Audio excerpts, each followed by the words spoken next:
But I got were you engaged for guys- all the wrong reasons. Like it was like I was 25. I felt society's like pressure, and I was like, this is gonna make my dad happy. Yeah. It's gonna make my mom happy, and it did. They were like, congratulations. But it was just not good.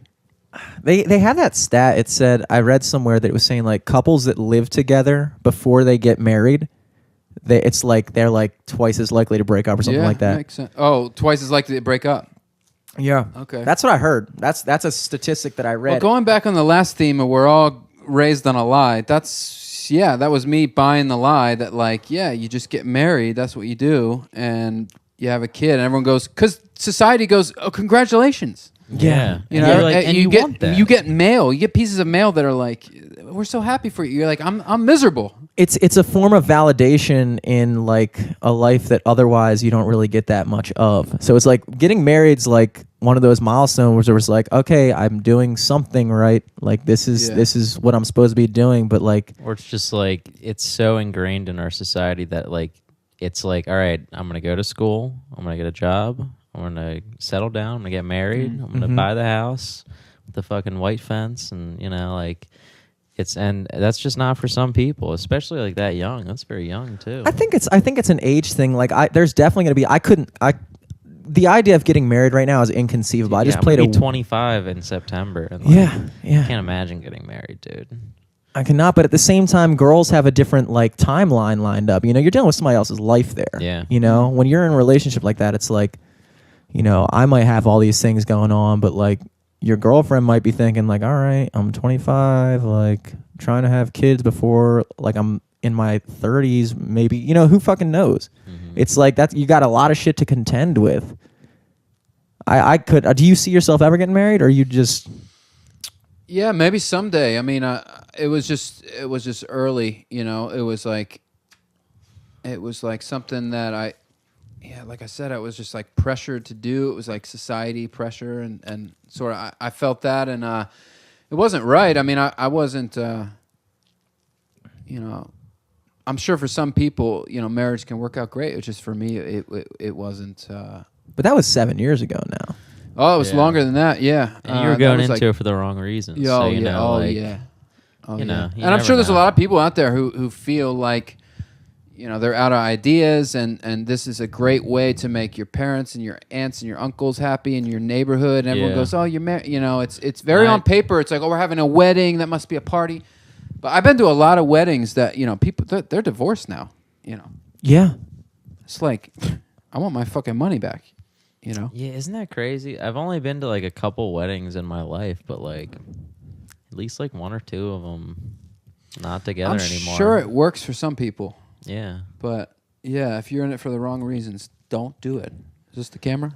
Yeah. Don't do it. And we're live, baby. Live from the studio. Don't do it. Don't do it. Turn this shit off. This is going to be a hot one. This is Eric Glazer. I'm Jimmy Selesky. We got Archie Jamieson on the couch tonight. Thank you for having me. I really no it. problem, dude. Backstage casting couch. Yeah.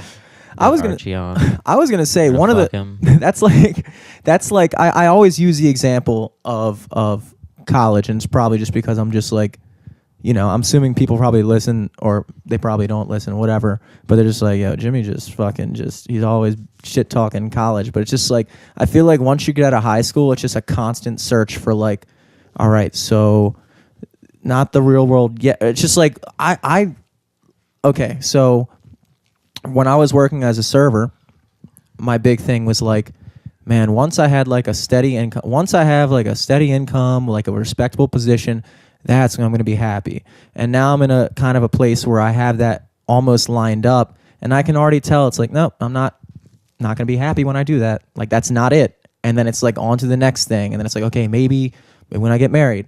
And then it's just like a constant, it's like not saying that those things not saying that getting married wouldn't make me happy or having kids wouldn't make me happy, but it's like, I can just already tell it's like, I don't know. I don't see a time. I don't know what it's going to be that's going to make me sit back and be like, all right, this is it. This is exactly where I need to be right now. I don't, and I feel the pain of other people because I think a lot of people go through that.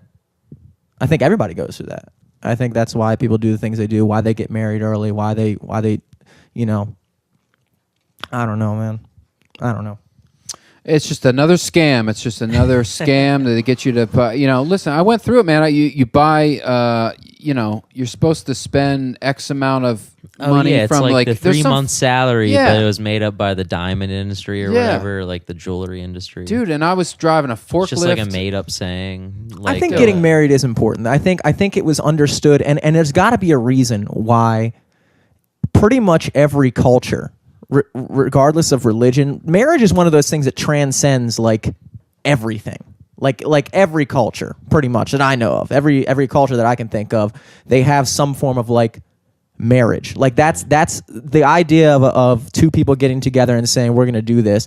That's one of those things that transcends every culture, every religion. One of those things. There's got to be a reason for that.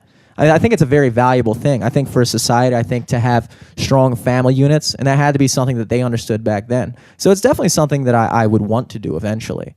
I think the diamond ring thing is definitely a scam. But then it's like one of those things where it's like, again, like if it were up to me, honestly, I wouldn't want to do all the bullshit. I've talked about this before a long time ago. Those other guys, Live from the Shop, shout out to Live from the Shop. We were talking about like proposing and like how you would do it. Did you get on like a knee and the whole? Yeah. Oh man. Oh, I went and got a ring, and we went on this walk that we would always go to, and I had the spot picked out, and like, oh yeah, it was like, yeah. Dude, I can't imagine doing it, because it's just like those things don't seem natural to me. Those things just don't, like, it was like there's never a time in my life when I could take myself seriously, like getting on a knee. But at the same time, it's like if you're a girl, that's something that you expect. Probably I would assume that most like girl, even though they don't admit it, they kind of want that romance, romantic edge. It's so ingrained in our society. I mean, somebody was talking the other day, like. Yeah, it's funny how little boys will play guns and cops and robbers, and then little girls will, they navigate towards Barbie dolls and stuff. It's like, I don't think they do. I think that we show them that early on. Well, I did see this. It was actually interesting because and I think that young girls will grow up to be, I want to be a bride, but it's like that's not. I think that's learned. I really do. Yeah. I could see thinking that as well, and I do think, and there's a lot of, especially now, to some degree, these days, there's a lot of talk about like every gender role, every single thing is just like a social construct, and it's all ingrained by society. But they actually did this. They did this like study with I forgot what kind of monkey it was. It was some type of monkey, and they just did this study where they took these toys out in a field. And they had like quote unquote guy toys and quote unquote girl toys. So like the girl toys were like little dolls, baby dolls and shit like that. And the boy toys were like trucks and like things to like fidget around with. And they actually found, even with these like monkeys, the females gravitated to like the dolls. Like it was like a 9 to 10 ratio. Like the guys were all the male monkeys went to go play with like the trucks and like do like the fidgety things, and all the girls gravitated to like the baby dolls and started like caring for them and nurturing them. And it makes you think like I think before something becomes a social construct, social constructs are biological constructs. Before somebody sat back and said this is how we're going to do it, there had to be a biological reason for like why they even had the idea to do it that way. Right. Like there's a reason. I don't like when you think about it, there's a reason why men have the role in society they do. There's a reason why women have the role. And it could have been the other way around, but it wasn't. Why? Why isn't it that it's just like there is definitely it's more. Totally. It's got to be more than just somebody just decided one day that this is how it's going to be, and all girls are going to be like this, and all guys are going to be like this. It's got to be. Oh, I totally agree. I think that women have a stronger need to like nurture, for sure. I guess I was talking about like the formalities for sure. Yeah, about being married and stuff like that. It is definitely a natural tendency for, and I can't speak for women. I'm not a woman, I'm not a women's. But there is certainly an aspect of nurturing and then there's and love and child care and everything that. And just like there is the instinct for us to like we're supposed to be warriors, we're supposed to be hunters, we're supposed to be killers, and you can feel that in yourself too, you know. Yeah. But I just feel like maybe, you know, the constructs of a bride and a groom are what's wrong. And I've been listening to a lot of fucking podcasts about, you know, polygamy and talking about, you know, you were talking about monkeys, and I've done no research at all, but you know, some I almost called them monkey tribes. They're definitely not monkey tribes. Yeah, I guess in a way they are. Certain primates seem to use sex. Dolphins, I know, as more of a maintenance within the group. So we know we're highly social. Yes. Yeah, I just feel like it's time for human beings to rethink what that means. You know, as far as certainly monogamy works for some people. I don't know. It's just, to me, it just seems wide open. Well, you know? and the thing is, and that's another biological thing I think with men. Sometimes I'll like talk to my girlfriend about this. Like I'll try to explain. Oh, good luck with that. Yeah, exactly. Listen, baby. Sometimes I want to fuck other girls. What? Well, okay. So bring it back. Tough. Bring it back to on a biological level, like an evolutionary level. A woman has sex with a man. You know, before we have all this birth control and everything like that, and before maybe we were even smart enough to know that that's how. Because I don't even know. Do animals know when they're having sex that that's why they're doing it? Like, is a fucking squirrel smart enough to be like? Most of animal kingdom is just rape. Well, I say it is. I don't think a lot of it's consent. I think Dude, maybe the higher this, primates, like, the dolphins, thing. the orcas, that's sort of consensual, but most of it is just Dude, I was watching a nature brutal documentary on koala bears. Yeah. And it was like Cats. It was like British narrated, and like it was literally just a female koala and then a male koala scurrying up to her and then just trying to bust. Yeah. And then the female is like trying to get away, and she finally gets away, and the narrator's like, it looks like he wasn't lucky this time around, but no, he's off to search for another mate. It's like, what the fuck? At the same time, that's kind of their way of courtship in a way. Like they don't have words. They don't have like they're not gonna fucking sit around. Like the more developed animals will sit around and like socialize and like or whatever. But I mean, female animals definitely go into heat. Female animals definitely want sex as well, and that's why the males compete. That's why fucking bucks try to have the bigger horns and fucking go at each other because they become more attractive to the females. Like, it's not like across the board, women, that was another thing that really just blew my fucking mind when I was in high school. I realized that girls actually also want to have sex. For some reason, I always just viewed it as like... When I found out girls masturbated too, I was like, whoa, that's hot as shit. It really like blew my mind. It was like, I was like, oh, girls like this too. And so that probably transcends the animal kingdom. But the difference is, bringing it back on a biological level, a woman goes out, she has sex, she gets pregnant, and that's it. If you're a human woman, for 9 months, you can't get pregnant again. You can't fucking you're done. You're out of the game until you have that baby. A man, physically speaking, a man could go out and impregnate within the course of 9 months an almost like countless amount of women. You know, so the wiring way is, I would imagine that over time, it kind of became instinctual that I wouldn't be surprised if women have more of a predisposition to monogamy than men do. Because on a biological level with men, it's like we're wired to like just spread it. You know, so like you can get one girl pregnant and then you can go get another girl pregnant. Yeah, and I'm not saying that's the way we're thinking about it. That's not, If you shoot yourself in the head in your apartment and you fall backwards and you're dead, your balls continually make still sperm. life. That's what we have. Yeah, that's why whenever like they open a sarcophagus in like one of those mummy movies, there's like that big puff of white smoke. That's because there's balls, dude. Still producing cum. It's just super dry. Still busted. It's kind of unknown. That's what dust is, dude. It's kind of unknown. You know, we really just don't know. I mean, yeah, it's you're right, and I guess the science is coming out. We don't really know because you kind of have to look at it as like, you know, society's all fucked up or it's all correct. It's a spectrum, right? It's kind of looking at society like, is this forest dying or is this forest thriving? You don't really know. It's kind of both. I'm not sure what's working, what's not. I'm not really into that either. Like, oh, monogamy is not working, but I'm not one of those either. But I am definitely interested in thinking about, it is interesting because, I mean, I've seen in my life now, I'm 35, so when I was a kid, it wasn't as many women in, doing this well in the workplace, for lack of better words. I don't know, but seems like women are making more money, so we have to sort of rethink everything. That's been a new thing to me. Like, oh man, it's the likelihood of you meeting a girl that makes more money than you. That's new to me.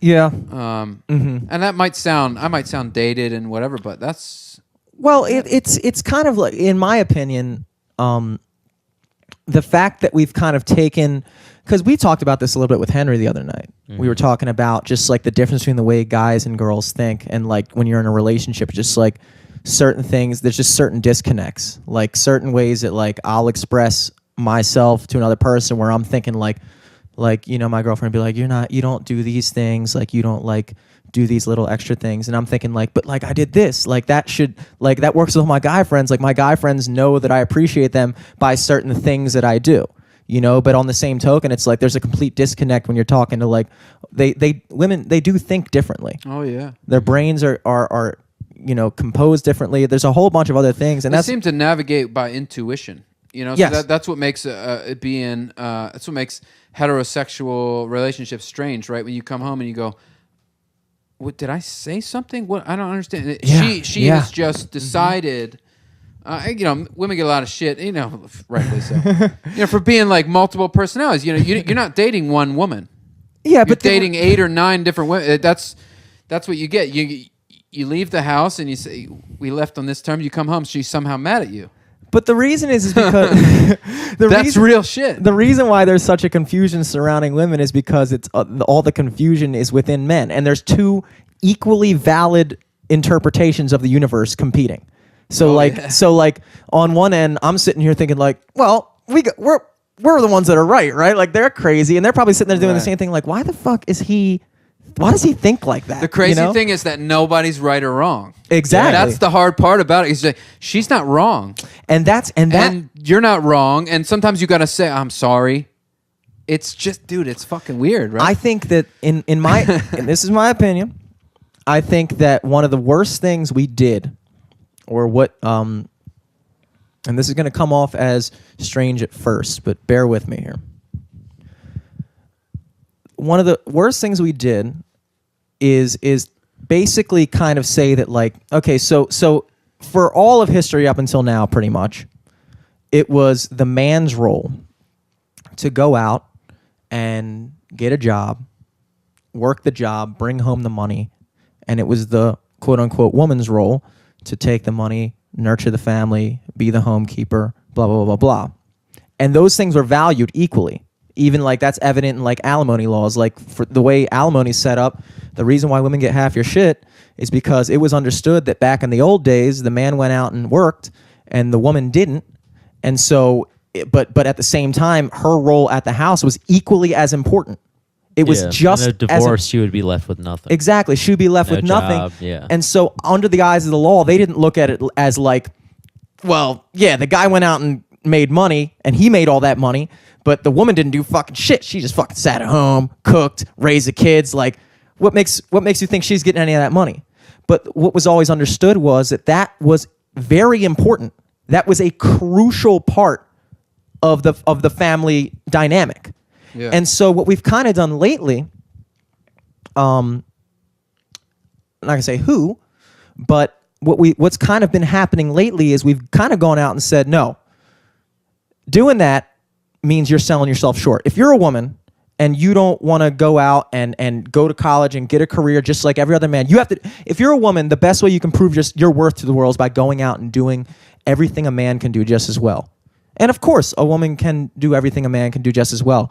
But there's kind of this thing where it's saying like, we've almost kind of said like, if you don't do what a man can do, then you're selling yourself short. Or you're like falling into this like, oh, you're just being just a typical, like you're not doing enough. You're just falling into like the patriarchy or something. And so to me, there's no more demeaning thing you could say to somebody than to say, okay, here's the female role traditionally. Here's the male role traditionally. the only way a woman can be quote unquote worth it is if she goes out and fulfills the male role, because the woman's role just isn't important. To me, the ultimate feminism would be like, hey guys, look, this shit's important. There are a lot of I'll tell you, personally, my girlfriend, we talk about this all the time. She's like, she goes to Towson and she graduated actually last week with 2 degrees from, and it was awesome. But she's always sitting there, she's like, I feel like at the end of the day, what would really make me happy is just to like have a family and not have to work all the time and be able to spend time with my kids and stuff like that. And I was like, honestly, what would really make me happy is if we could do that. Like if I could go out and I was making enough money to be able to provide that, and we could have that kind of traditional dynamic. And it's weird. I do believe that there's a lot of women out there that really feel like they've almost been told they're not allowed to do that. Like it's not okay. It's not okay to just play the traditional role, which I think is a major downfall in what is to be. What is it like? What wave are we on? Yeah, third wave seems feminism. To be. Yeah, totally. I feel like. I totally agree. I feel like the men have fucked up just as much too. I feel like you see, you're talking about the pussification of guys. You see a lot of like new guys out there. Complaining and. Yeah, I feel the same. I feel like the gender roles have well, now they're definitely changing. But I mean, I feel like men are just as responsible. It's just like for some, it's like men got a role there too. You're supposed to protect your community. You're supposed to, if somebody comes in your house, you're supposed to choke that motherfucker out. You're supposed to be the fucking. Yeah, it's weird. It's changing. We can't really help it. It's taken away from the nucleus of what it means to be a family. Think about it. If both people are expected to go out and have 40-hour-a-week full-time salary positions, doctors, lawyers, whatever. Yeah, there's no time. Who's raising the kids? There's no time. Who's raising the kids? Right, exactly. And going back to what you're talking about, like tradition, how far are we going back with tradition? Is it American tradition? Is it because America's only been around 300 years? Mm-hmm. Is it Western society tradition? Absolutely not. It's hard to say because we don't really know. It's like that's hard. You're looking at your woman and you're going like, what are we supposed to be? But that's what we were saying when we first started the conversation. Is the idea of getting married and having a family and having a dad and a mom, and the mom being the nurturer and the dad being the provider. That's not exclusively Western. That's not something that's only in European American society. That's something that's pretty much, like I said, transcended. The idea of marriage and the idea of those gender roles are pretty much like you'll hear every now and then about like these like mythical matriarchal societies where like the women were actually in charge, which I mean maybe they're all of those societies though, they're worshipped because of like the female role essentially. Yes. Mm-hmm. It wasn't because they were, and their cases, in the animal kingdom, like with penguins, like the woman stays home with the kid, the man goes out, but then when the male gets back, the female goes out to get fish. Like there's instances in the animal kingdom where those roles, but still in that case, when the egg is there, the female doesn't leave. Mm-hmm. Yeah. And of course, every animal does it differently. Like for instance, penguins are monogamous, which is weird. I think there's other creatures that do it. But there's definitely been this, again, bringing it back, if everyone is expected, and that's kind of the same thing where it's like, along with the idea of being a homemaker has been kind of undervalued, or it's being undervalued in today's society, in my opinion. The idea of working with your hands and doing something other than like, we just have this idea that like, if you, like the only way you can be considered successful is if you were someone who's getting a degree and going to college and doing something like, a banker or a financier, but the idea of being like a mechanic or something like that, we've completely you're not doing it right. Yeah. You're like a fucking AC tech or like a plumber or whatever, it's frowned dude. upon. But what you forget is ITT tech, you fucking loser. Yeah, they make bank. Like it's crazy. Because people need those people. Yeah, it's like good role. The same way you need somebody to be the homemaker. I do not understand how you can say that both people in the relationship are expected to do the same exact thing who raises the kids? We're going to have an entire society. I'm going to go out on a limb and say that it's, I don't want to use that gross word capitalism, but it's a result. I was thinking that as well. It's a result of our society. Like, how can we get more? Because America doesn't care about your family and the dynamic. They care about how many you had a new kid. How many new consumers can we get out of your family? Oh, you got a new kid on the way. Oh, he can work in. Oh, we got this new toy. So it's like, I feel like, and I don't want to be all Illuminati and shit. No, because I was going to take it a step further, actually, but go on. Let's go. Think back to World War II. Think back to World War II. Yeah. The whole initiative of getting women into the workforce was to, build shit and to, fill all of the vacant jobs of all the soldiers under the falsehood of equality. Yeah. Let me tell you something. I read the other night, the Communist Manifesto. It's a very short book written by Karl Marx and Friedrich Engels. Classic. You're one of those smart guys that reads. Okay. But you're can't familiar, compete with this. But you're familiar with... Dude, he's read the Bible. He's a fucking nerd. He just likes to read. I listen to books on tape. It took me an hour. It would take me like 5 days to read it if I read it. But I suck at reading. I think the Bible was like the last thing I actually read, and that was like 10 years ago. That took a minute too. Yeah, I remember. That's a long ass time. Shit. Anyway, where was I going with that? What was I gonna say? Nietzsche. Oh yeah, Karl Marx, Friedrich Engels, yeah. The Communist Manifesto, and what the Communist Manifesto said, and I think one of the big and okay, so first of all, he says it himself, quote unquote, paraphrasing this. Karl Marx says, to sum up the baseline principle of what communism is, it is the abolition of personal property and the complete abolition of personal property all the way down. And this will bring it back. There was a chapter in the book where he says that the idea of a nuclear family, the idea of a man and woman and kids, is a capitalist creation that was meant for people to be able to hoard wealth. The idea that you could make money and keep that within your family. Karl Marx actually, in his book, in the Communist Manifesto, said that in a truly perfect communist society, there would be no such thing as families. There would be no husband and wife, and it would just be kind of what he described as a promiscuous horde. So you just have a bunch of people living in this commune, right? Fucking and whoever they want as they please. The women get pregnant, they have kids. Those kids don't have fathers. Those kids don't have mothers. Once those kids are had, they become children of the state, and they become raised by the state. And I was sitting there thinking, and I was like, do people understand that about communism? I don't know. Because I think there's a lot of people that will declare themselves communists that I don't think they truly understand that that's what we're talking about. We're talking about almost existing in somewhat of like an ant colony where like we're just all drones and we don't have a father. Because think about what makes you you. You're raised by your father. You're raised by your mother. You have your family. You have your ancestry.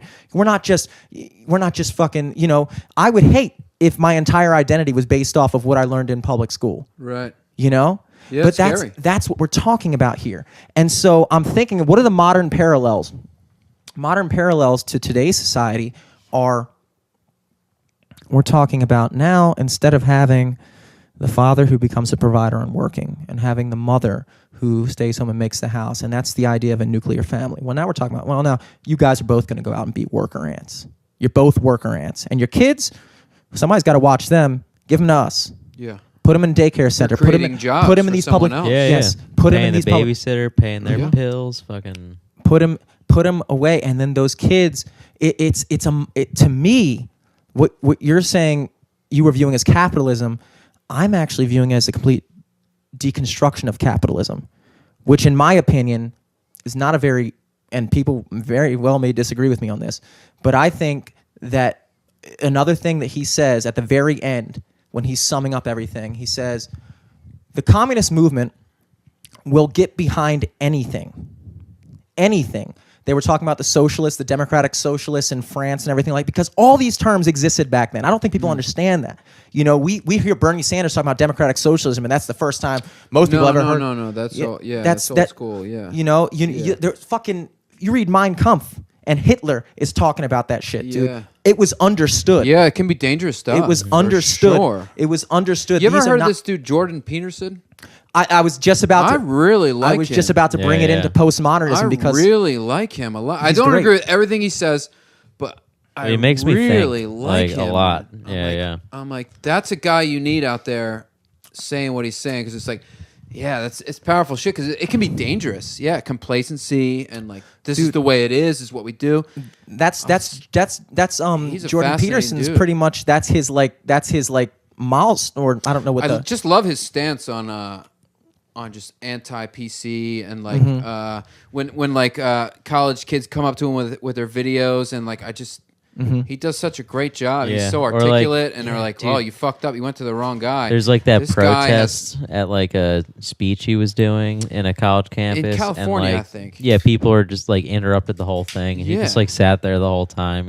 He's great. Yeah, I really like him. It's like, it's not going to get any better. I'm sorry, guys. Like, I know you came out for a speech, but like, the best thing to do at these situations is let them make a fool of themselves, and then I'll talk to you outside. I'll be outside for a little bit. Just find me. It'll be cool. Yeah. Actually, a lot of the things that I've been mentioning were kind of inspired, my train of thought by him. I watch him a lot. He's very Jordan Peterson's sounds dope. like Kermit the Frog, doesn't he? Yeah, he does. Yeah. But he's a brilliant guy, man. I just really like his. Talking about college, it's not a safe space. This is not a place. This is for dangerous ideas. This is for man.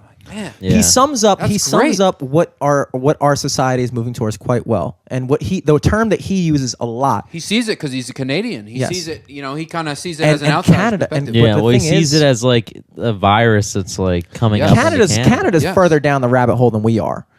Canada is absolutely It more seems of a that way. They have moved. They've passed laws, Dude, they've Yeah. passed legitimate Yes. laws saying that it is illegal to not call somebody, like Yes. not the whole country, but like there are provinces within Canada. They're like, as far as like the progressive scale, they're further down that line than we Yes. are. And so if anything, he's kind of talking to Americans, be like, no, like what you guys think are just like simple conversations. In Canada, we've actually legislated this shit, and it's really happening. Like government is actually really doing this. And for Americans, it's crazy to think, because we just hear about we just have these conversations about like, We just think the right is the most dangerous, and we don't think that the left has dangerous ideas, and this can lead to it's like, although well-intentioned, just like some crazy right-wing, everybody wants to slam, Daily Show, you want to slam some crazy right-wing. Just as crazy as that is, there's somebody on the other end of the pendulum who wants to. And that is, we need to treat, those are dangerous ideas. We need to bring you towards the center. which is why partisanship is such a dangerous thing, because once you pigeonhole yourself to either being right wing or left wing, what people don't realize is if you go too far down the rabbit hole, either way, it's bad fucking news. If It's there's bad only fucking two news. options, then there's going to be a line in the middle, and that's it. Like, people don't cross their line. People, especially today. Yeah. People, like, it's kind of crazy, like, especially with this, like, this is the first election in my life, even like with Obama, like it's been never in my life were people so vocal about who they voted for. Most people don't even talk about the election, but now like it's become such a thing with social media where like private thoughts just are exposed nonstop anyway. Yeah. So now there's like no barrier between kind of just like, I don't know. Are you supposed to be exposed completely now, or I don't get it? I think this is a weird phase for society. I actually got in this conversation with the guy I played his wedding, and we were sitting having a couple of beers, having like a little meeting before his wedding, and we were talking about it. And after we got done talking about all the specifics of the wedding, we kind of talked about politics a little bit. And the other guy who was doing, I played like the reception band, and the other guy that was doing it was his dad's actually a congressman, John Sarbanes. But the kid was Nico Sarbanes. He went to high school with me, and he did like the cocktail hour. And so we were all sitting in there. And so my teacher, Mr. D, who I had in 7th grade, we were talking about if the access to information or the overload of information was dangerous. And they were basically saying that, it's dangerous because there's so much shit out there that now, people don't know what to trust. And then in response to that, I said, well, the other side of that, the flip side of that coin is that the information is limited, and you don't know if you can trust who's limiting it. If that makes sense. So in the old days, before there was internet and social media and this kind of free market of ideas, the talking points were the things that were on their television, were the things coming across their radio. And if you had control of the television, you had control of the radio, then you had control of the public dialogue. But now no one has control of the public dialogue. And to me, that's a very good thing, because yes, people as a whole, the majority of people are not objective, critically thinking people. And so it can be dangerous for specific individuals to have this nonstop influx of just bombardment of information that, only 10% of which is true, because they're never going to find the truth by going through that. But someone like, I think I would give anybody in this room the trust to think that we can look at something and we care enough about it to actually observe it, and we're not so caught up in my side versus your side that if I see something, my first inclination is to go make sure that's true. And the fact that I have the freedom to do that, the fact that I have this unlimited wealth of information to research is a beautiful thing. And so I think it's weird because we're just now getting used to it. This is the first time it's ever happened in history. 10,000 years of human civilization, this is the first time we've had this amount of access. It's been a gradual progression, but it really fucking hit with the internet. I mean, it's been gradual from the printing press to the fucking radio to the TV, and then all of a sudden, boom, you got something in your pocket. You can see anything you want. Yeah, I mean, it's like what and integrating all this into your life. So now you know the movements of ISIS through the mountains of Afghanistan. Mm-hmm. How are you integrating that into your life? Now we know all this information. It's like, how do we potentially not? How do we sort all this out? But the thing is, most people, I don't imagine at the end of the day, like, people have their political opinions and stuff like that, and they post on Facebook, can't believe this shit, dude. But it's like, at the end of the day, people are just really just living their lives. They're really just doing their thing. And there's, I don't know. I can't say that for sure. I don't know every fucking person, but from what I've gathered, I think everybody's main concern is their own life. Oh, they just want to get home. They just want to get home, and they want to curl up, watch Netflix. There might for every person who knows where the fuck ISIS is, for every 1,000 people that know, there might be like fucking 20 that want to go out and fucking find him. But for the majority of people, like, oh, that's where ISIS is. Dope. I gotta go to work. Yeah. Like, I got work tomorrow. I can't fucking fly out to Afghanistan and go take out, that's most people. That's me, at least. I'm trying to work out a bit about how, people's lives are not really their own. They think that they have their lives and their opinions, but they really don't. They sleep 50 hours a week. If you sleep 8 hours a night, you work 40 hours a week. If you work, that's 90 hours. You commute half hour to work each day. That's 7 hours a week. That's 97 hours. 97 hours out of 168. That's almost 60% of your life that you don't have. So the other 40%, you're going to now make up your mind about what you think about the world. I don't think you have enough time to think deeply enough about. Yeah. Dude, so it's kind of, it seems like, and then you throw the internet on top of this generation, and we're all kind of just so bombarded. It's like, I don't think people who are saying what they think believe that. They don't. Okay, I think it becomes scary now because people are saying things that they don't believe, and that's what scares the shit out of me. But the thing is, that's always been the way it was. Sure, people. But there's an urgency to it now that everyone gets a keyboard and everyone's. There's an urgency to it where it's like your phone goes off, you get to check it, and I think this is all gonna make sense 500 years from now.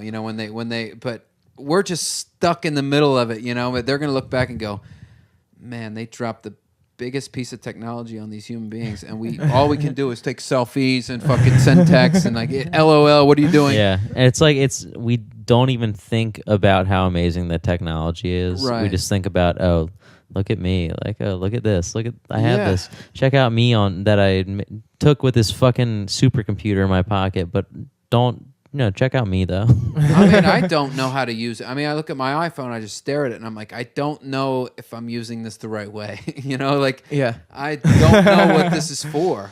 Like, it's so much more powerful than I need it to be. Yeah.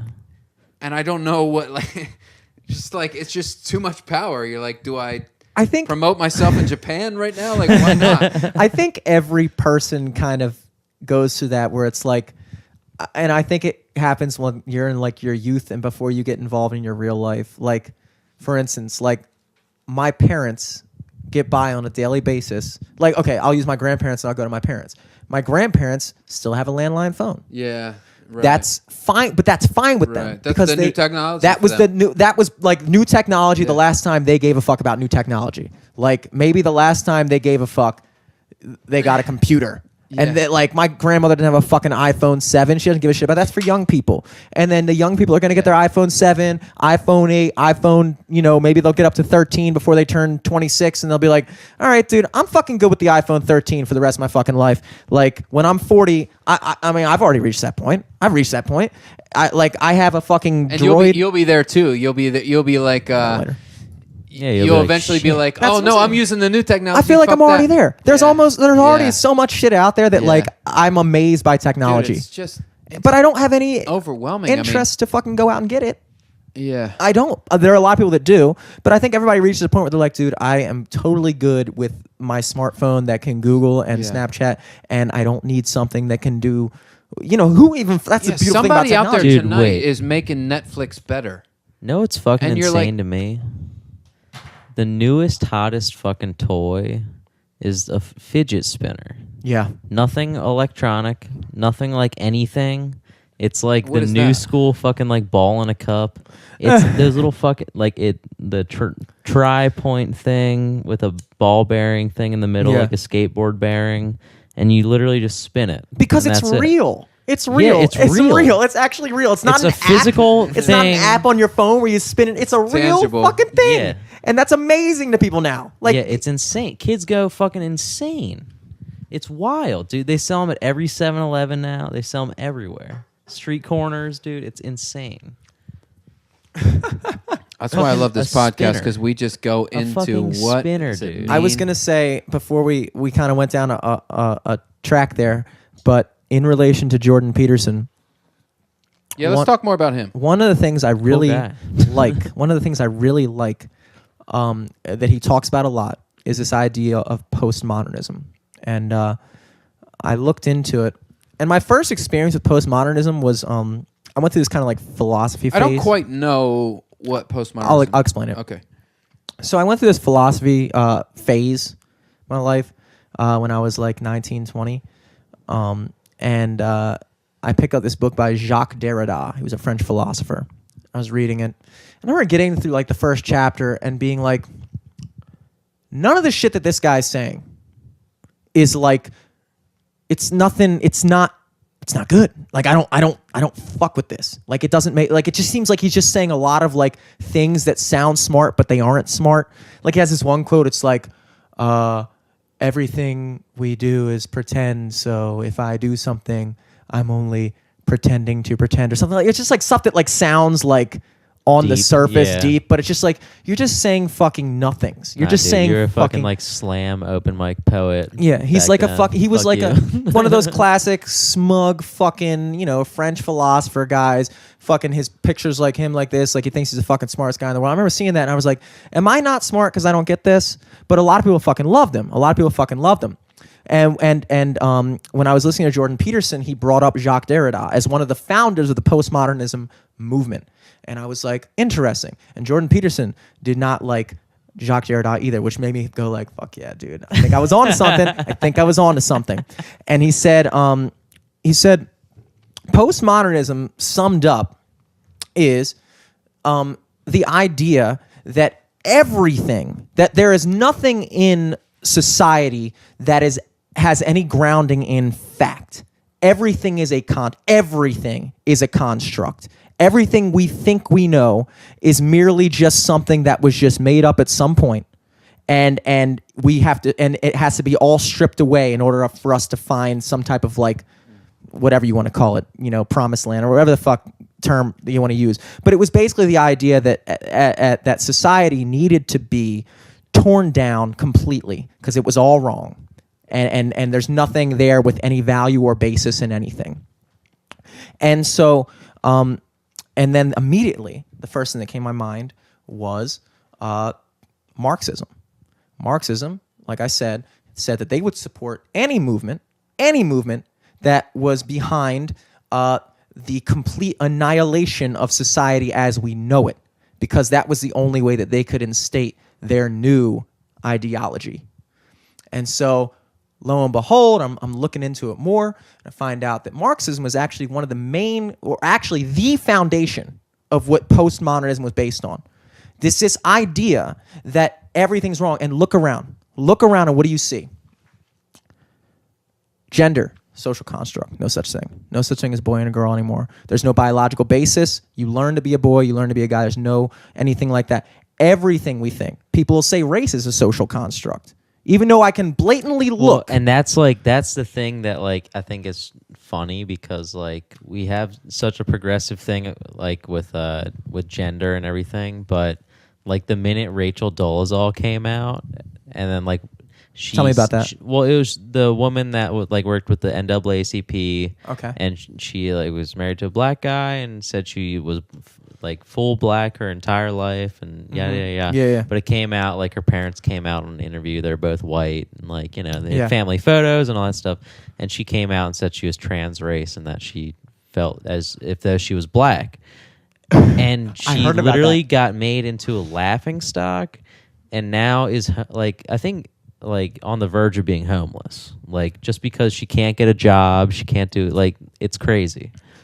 But isn't that the complete irony of the whole thing? Isn't that the complete irony of the whole thing? Is that the same people that would completely ostracize Rachel Dolezal for saying that she didn't necessarily have to be black are the same people that saying, well, race is an entirely social construct or anything like that. There's no.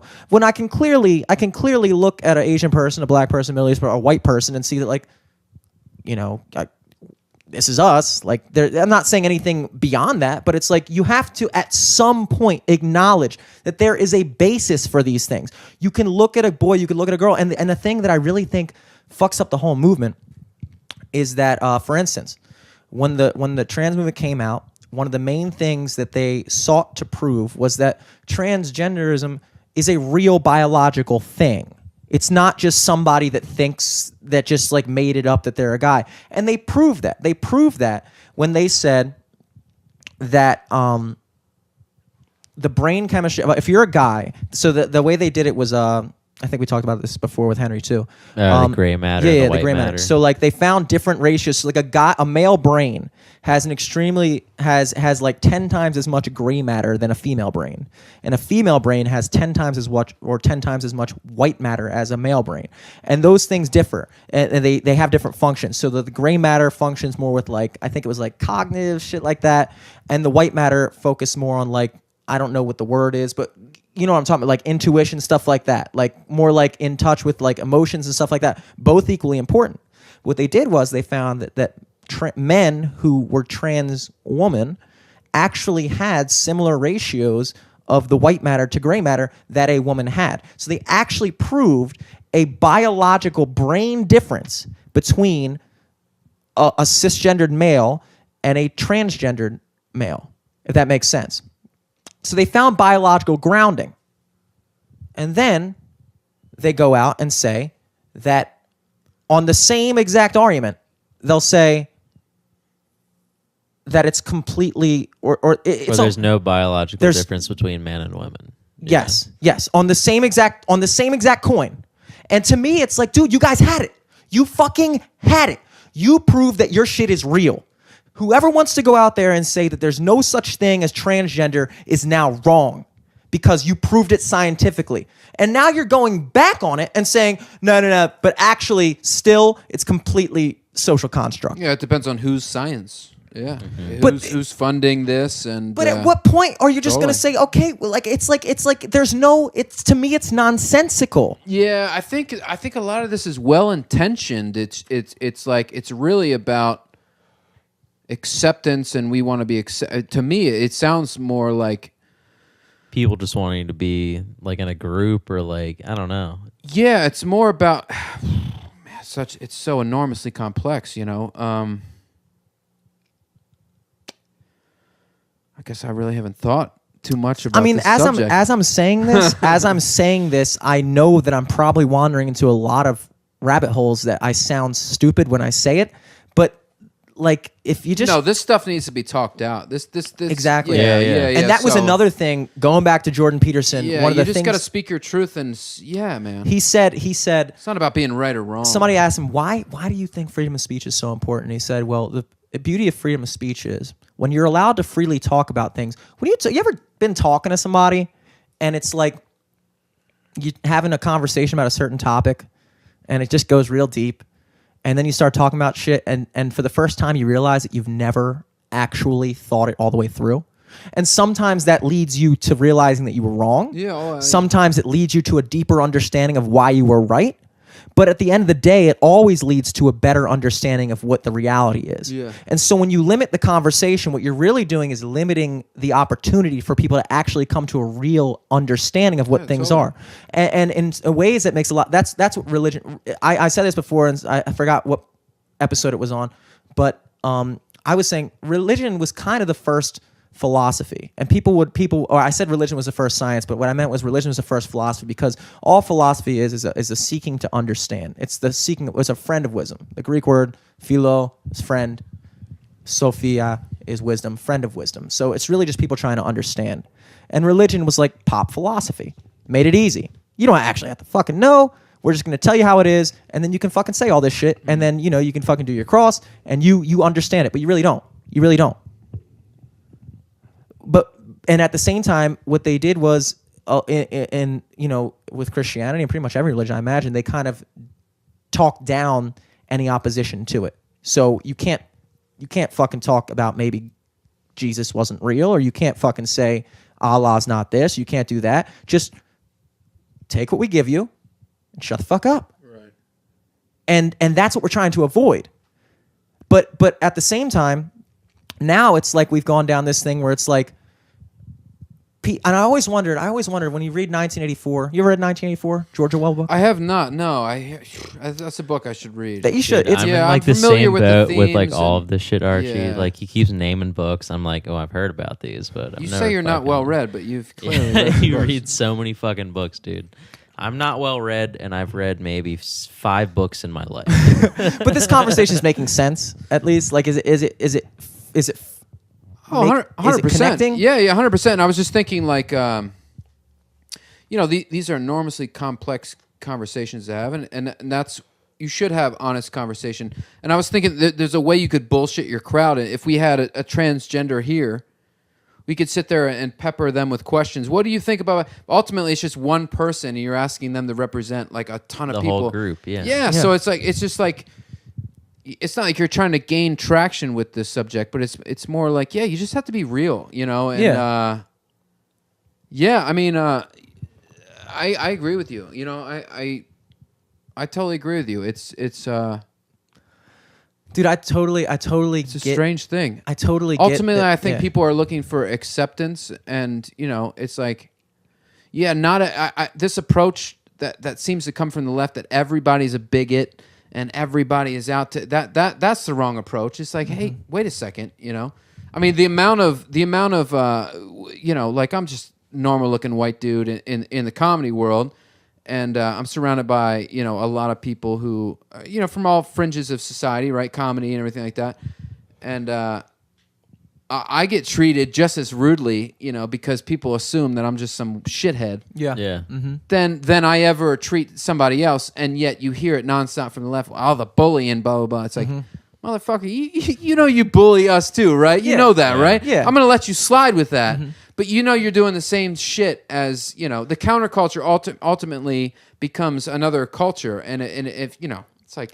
I mean, stop projecting. The end goal of a society would be where everyone has an equal input, and I think there's kind of been this overcompensation where it's like, it's tough. Where it's like, okay, so like you guys had your run at it for a while, so now just shut up.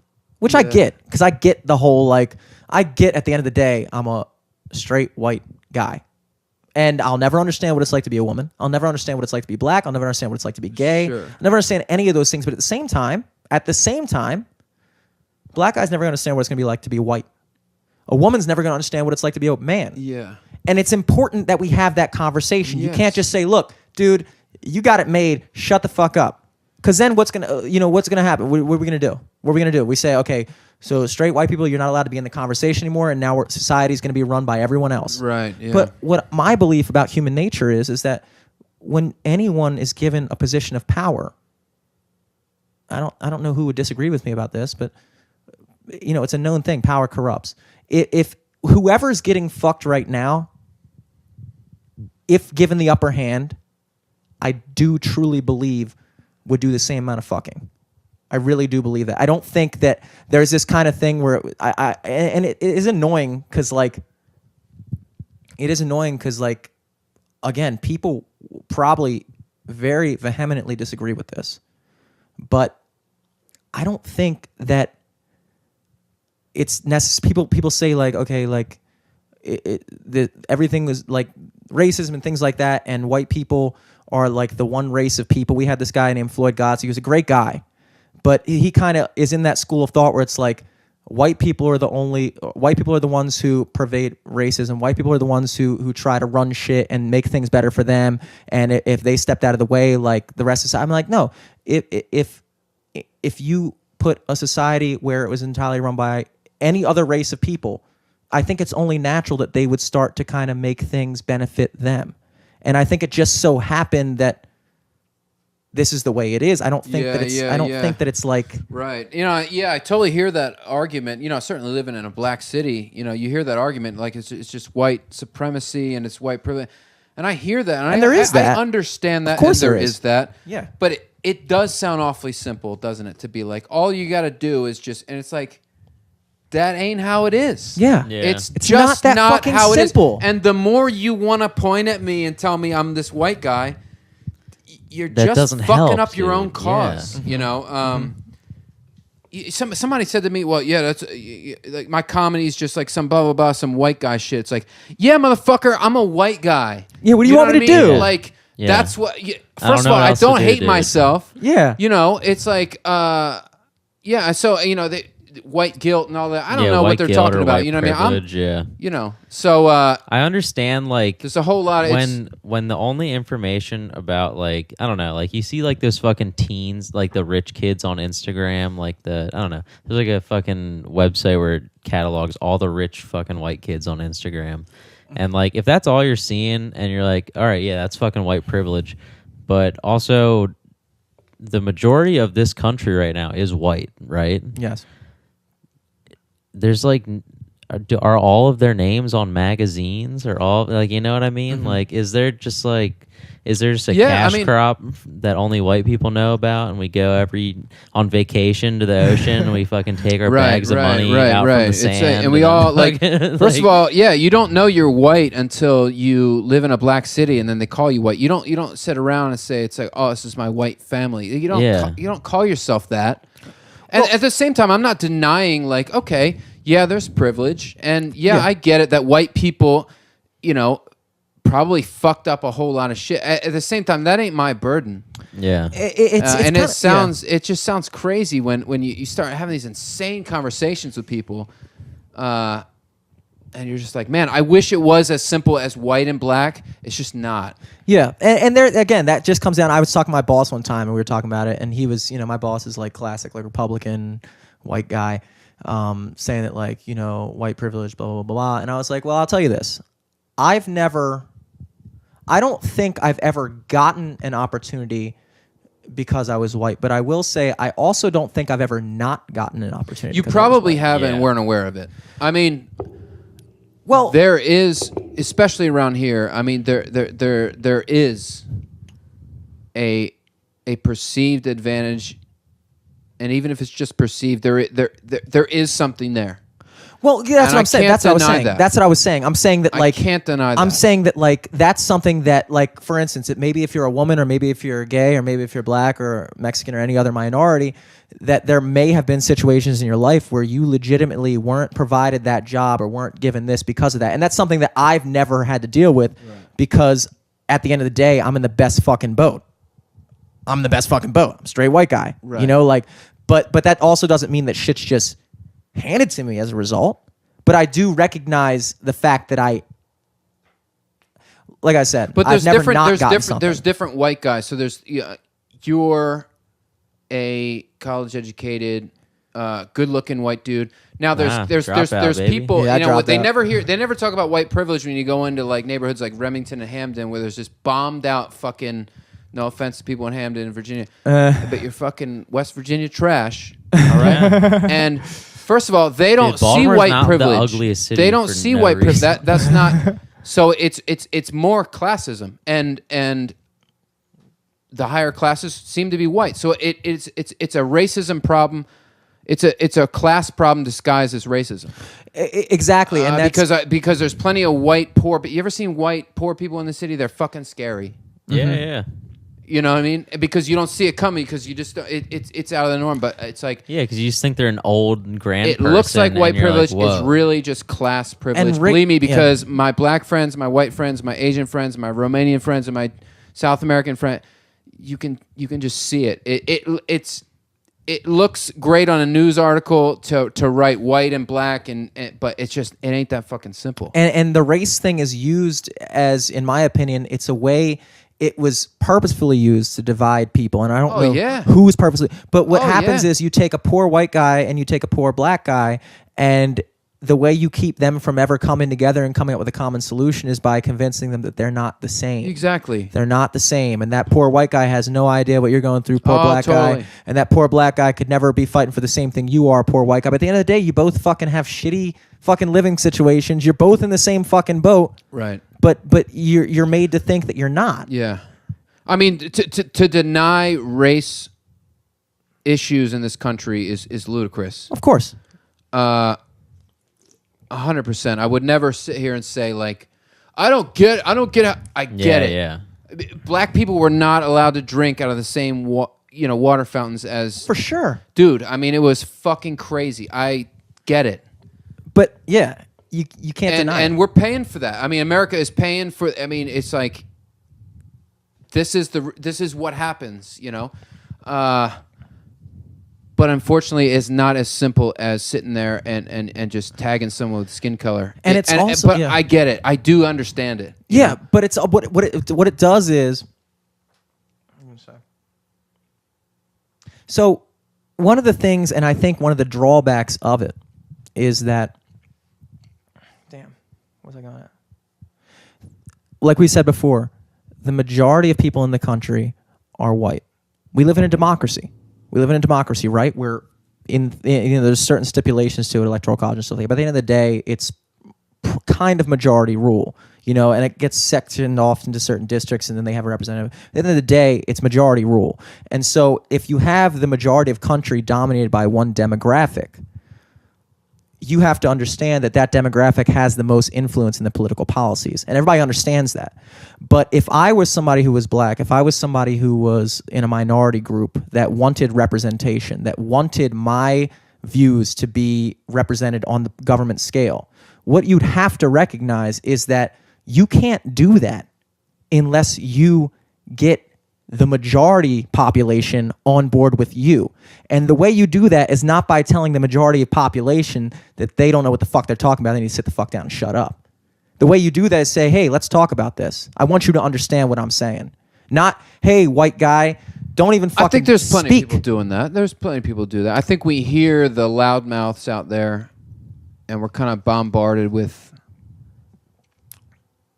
it's going to be a slow movement, you know?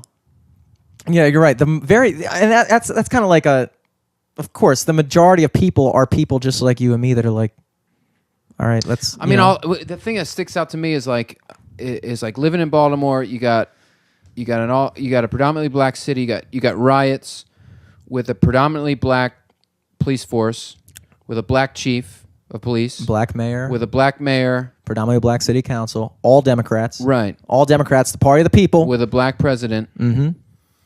And so it gets frustrating because the illusion of progress is frustrating too, because it's like... And to be honest, man, if I was a black dude, I would, I'd be a Black Panther. I get it, man. Like... And the very super pro black guys, and we talked about this with Karagu too, that like a lot of like the super pro black guys were not fans of Obama. They weren't fans of the mayor or the way Baltimore City was run and stuff like that. Deeper, because it's gonna have to run deeper than skin color. Because they understand that the black politicians are just as corrupt as the white politicians in most cases. Yeah. They just operate off a different thing. Yeah, it just looks better on it's illusion of change. Mm-hmm. Yeah. Yeah, it's that. So you get some black guy in office as president, it's the seatbelt in your car that goes. It's the illusion of safety. I'll be safe if I buckle up my seatbelt. Yeah. Meanwhile, you go 90 miles an hour down the Beltway. It's like half a ton thing crash into a fucking cement wall. I'm safe. Yeah, I mean these are like super delicate conversations, and ultimately I think we're talking about treating people better. I think the important thing about this is there's no doubt that we all are well intentioned in the conversation. You know what I'm saying? Yeah, and there's definitely things that like I don't like people might listen to this and be like, what the fuck are they talking about at certain sections? Well, again, bring it. Having one black dude on. Let's say we were having an Asian conversation. You have one Asian guy. We're going to include him. Yeah. It's like that still doesn't make a balanced conversation. So we could spare everyone the bullshit by saying we're going to talk to a lesbian now. What do you think about gay people? They're not the representative for the gay. Even that's demeaning too. People, that's the other thing. It's like they're not a monolith. Right. Like a fucking black podcast brings on a white guy and he's like the fucking representative. Exactly. Most white guys, I disagree with most white guys. And that's what the mass media does. They go, we're going to cut to one protester. We're going to cut. You're the comedian. We're ask you about what comedy means to you. It's like you're not the representative. These are very enormously complex issues. It is. I mean, the big thing in life is just don't be a fucking dick. It's like. Do you everything coming through for you guys? Oh, absolutely. Yeah, cool. I hear shit. Okay, cool. My fucking headphones cut out for a second. Damn, that's bad luck. That's 10 years of bad luck, dude.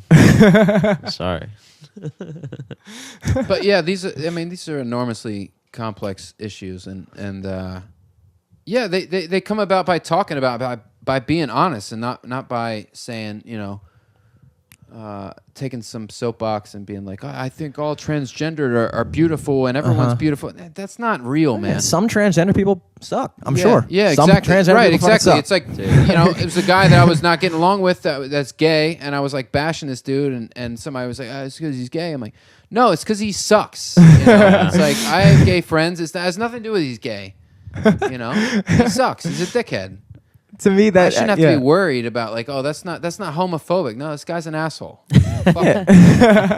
It's fine that it just happens that he's gay. He's still a dick. What I was gonna say when I was talking about 1984 was like I was reading the book, and the whole book is about this like utopia or dystopian society. It was written in the 40s, and it was this guy's prediction of what 1984 was going to be like. Is that Orson Welles? George Orwell. George Orwell. Very close. Very close. Orson Welles. That's it's a director, right? Yeah, the end of the world, the aliens. I think so. The radio play. Yeah. War of the Worlds. Mm-hmm, mm-hmm. That's Orson Welles. Okay. And I was reading this, and actually, I'm surprised you didn't read it because I think that was like a school curriculum book you had to read. I didn't read books in school either. I'd really look it up either, online. To be honest. I'd fucking ask my friend what was. Dude, I remember. Like at lunch right before the English class where we had to write like a paper on our summer reading books, just like asking people at the lunch table like what their book was about and just like trying to pick the one I wanted to do. Dude, that was school for me. Like I don't know what school was for anyone else, but like it was just easy. I was pretty much the easy same breezy. Way. There was certain books where I read that I was like 1984 was an elective. I'm pretty sure. Like they gave you summer reading and like you had to read like one of them, but like another one was Animal Farm, which is also George Orwell. They're both kind of about the same ideology about this dystopian society. But the thing that confused me when I was a kid, it was a great book, and it's the only reason I fucking read it. Because again, I would have done the same shit you did. But I opened up the first chapter, and I was like, this is good, and I fucking read it. And there's only probably like 2 or 3 books that I did that all through my 12 years in school, and that was one of them. But one of the things was basically about this guy who lives in this society, and in this society, he lived in the country of Oceania, which was the representation of the Americas, north, south, all of it, all one country. And there were 2 other countries. There was Africa and there was Asia. They weren't called those. But those were like the representation. So the whole world was these 3 nations. And the 3 nations were constantly at war with each other, constantly, and manufactured. So, because they talk about all the different ways, basically how society was run. Like basically they kept people constantly at war. They gave them a constant enemy. And then they monitored people's thoughts. They had and this is a guy writing this in the 40s, so this is before even TVs hit it big, but he was talking about these things that would be in your house that filmed you, and they had what was called thought police and all these different things. And he talked about the degradation of language, how they kind of which is another very interesting thing, because they said the way that they controlled thought was by manipulating the language. They kind of took away all these extra parts of language and control what you could say. They control what you could think. They had thought police. They had all these other things, and they had what was called the party. But the party was the entire country. There was no opposition party. There was no opposition party. What he was really writing about was kind of this it was pretty much like a really hyperbolic Marxist society that he was living in. And I always wonder, thinking the only thing that I don't understand that's realistic about this book is, how could you live in a society where people think it's normal to just be told that they're not allowed, that their thoughts are monitored, and that they can't say certain things, and they can't think certain things, and they have to do this, for at risk of being detained, all these different things. And it was such a foreign idea to me to think maybe how could that be? But the more and more I'm witnessing as I'm getting older, and it's never that cut and dry. And I think that's a mistake people make, is that they hear about these crazy fascist dictatorships, like the rise of Hitler or something like that. And it just seems so foreign to think that anybody could ever get behind a certain movement like that. How could you get behind the movement? How could you get behind that movement? But it really is, first of all, it doesn't require the majority of people. It requires a minority with conviction. At the height of Nazism, only 10% of Germany was enrolled in the Nazi party. That was at the height of the war. Only 10% of the country supported it. Didn't matter. They had control. It has nothing to do with the peaceful majority of people. Earlier on, I'm sure it was a greater... No, the height. The height of its popularity. Of course. Nazism never transcended past 10% of the population. And that's all they needed. That's all they needed to control everything, because 90% of the people were just sitting in the fucking background. Well, the thing I like about Jordan Peterson is he talks about, he explains to his students that could be you, and it's complacency. Okay, so let's take our iPhones. Mm-hmm. We're contributing to slavery in China. Yo, absolutely. But because we're just desensitized to it, it's that's just what we do. Mm-hmm. Meanwhile, there are mines in Africa of kids chipping away at metal, and that's before it goes to China. The things it takes to make a lithium battery, it's tantalum, tungsten, tin, and gold. Mm-hmm. There's a couple others. They're conflict minerals that then become refined in China. So we have blood on our hands, and you can see how quickly we point our fingers, look how these monsters, blah blah blah. But look, in our society, just says get an iPhone. It seems so harmless. That. It just seems normal. Just seems normal. It's not that people in this. Dude, you can wipe it at fucking 20 on your ass and give it to a fucking random person. They're going to see it as a 20. You know what I mean? That's all they're going to see. Mm-hmm. Yeah. In the hypothetical society, it wasn't these people that were sitting there, that I came to realize later. It wasn't people that were sitting there knowing that they were controlled. Yeah. Or knowing that it was just, it was like a moral thing where it was like, well, of course we can't think that. Yeah. Of course we can't say that. How could you ever think that we could think that? And that's how it happens, and you can see that shit happening now, and it's honestly unbelievable. Yeah, humans are easy. They're just easy to manipulate. You can just get right in there. Always been that way. Yes, it's always been that way. It's nothing new, and that's why. Sure. That's why. You can see it with Trump because I've seen so many people, and this is the thing I can't help but notice. People whose lives are a disaster, and all they can talk about is Trump. Like Trump is the problem in your life, and it's like, motherfucker, you don't even talk to your kids, and you're a fucking mess. And all you can point at is the president is the fucking problem, and what's what? And then when Jesus comes in there and he takes care of everything, what are you going to do about your fucking shit life? People are always looking to externalize their issues. They always want someone to blame. Thing is gone, people are they're going to find something new to. And you mentioned before, you were talking about these kids or these people in other countries who their countries don't have labor restrictions or environmental restrictions like America does. They don't. And I remember getting in this, I've been in plenty of fucking Facebook debates, but one of them in particular really struck me. We were talking about what was called comparative advantage. Comparative advantage. It's an economic term. It means utilizing what people have to offer you. So if one country can produce this cheaper, then you buy it from them because it's economically feasible. So you go to fucking I don't China know for steel. That's why our whole steel industry. You go to fucking down in South American countries are better at producing sugar because they can grow it better, tobacco, things like that.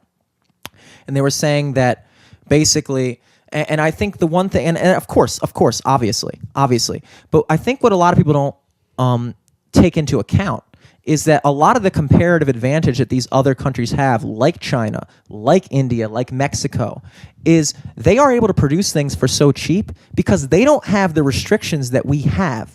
They don't have a fucking $8 an hour minimum wage like we have. They don't have fucking environmental laws that say that they have to fucking do something with the waste, or that they have to limit their emissions, or that they can't just fucking dump it into the fucking stream, and they don't do it. And therefore, China's able to make shit way less expensive than we are.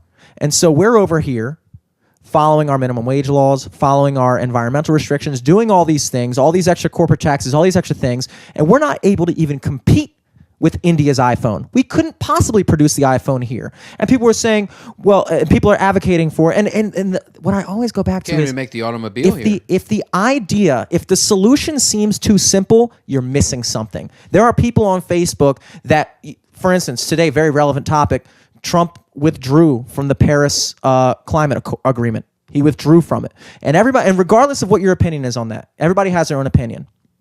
Regardless of what you think, people are on there going, he just doesn't give a fuck about the environment. Blah, blah, blah, blah, blah.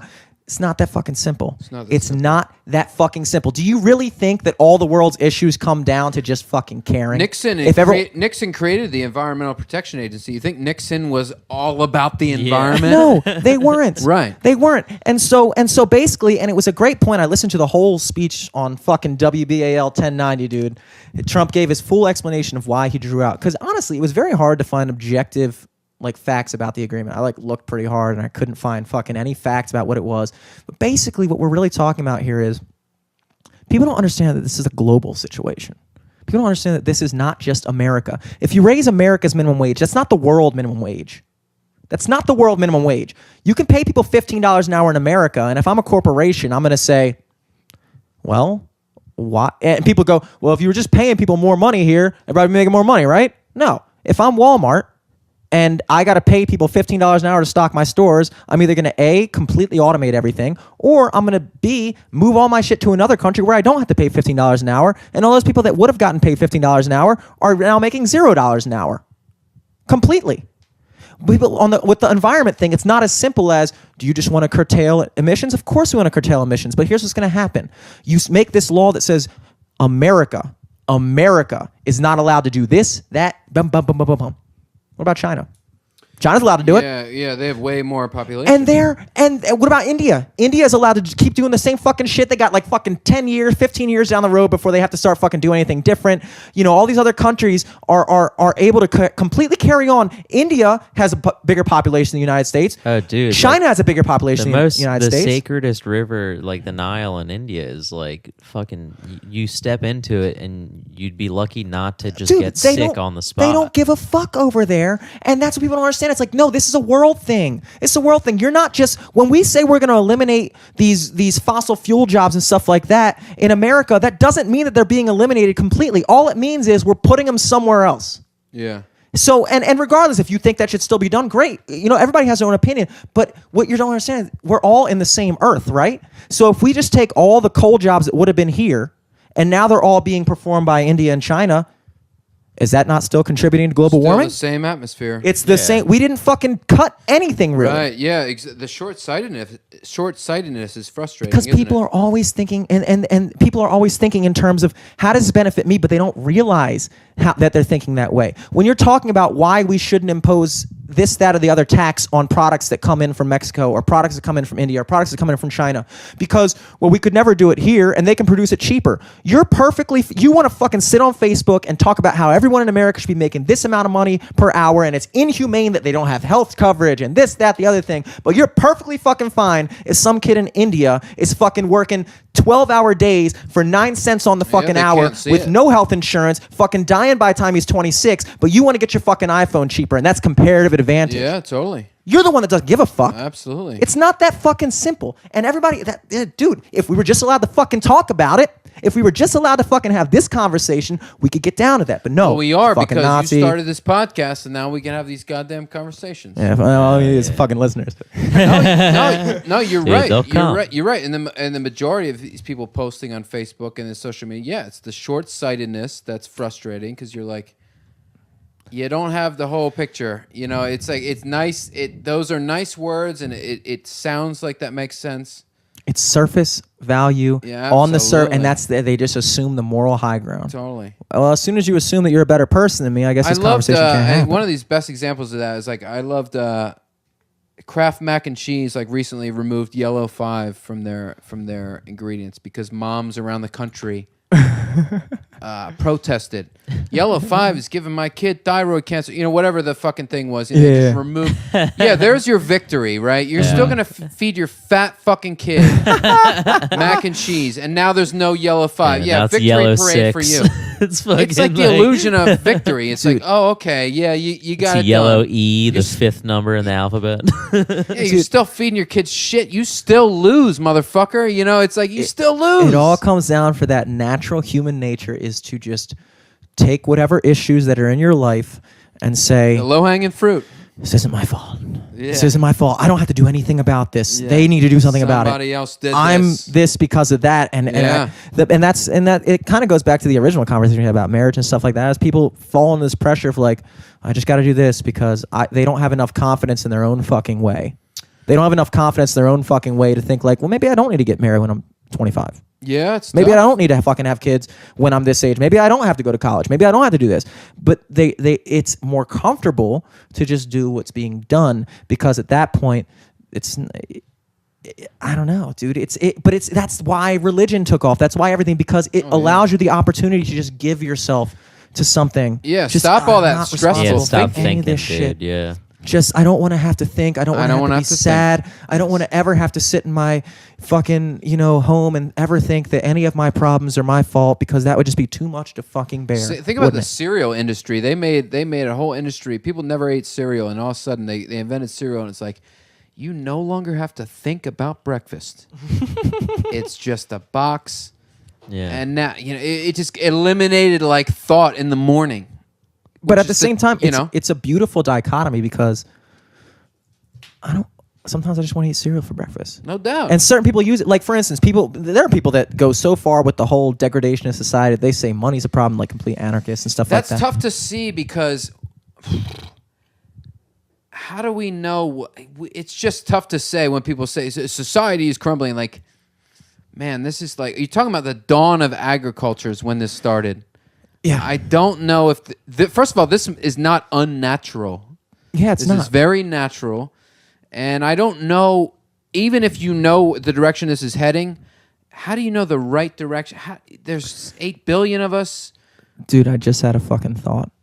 Don't have one of those. Yeah, come on, man. Police are going to come in here. What is money? Oh, man, money's fascinating, man. Money is an agreed upon... value. It runs everything, and it's not real, man. It's like just a number, dude. It's based on something real. It's based on something natural.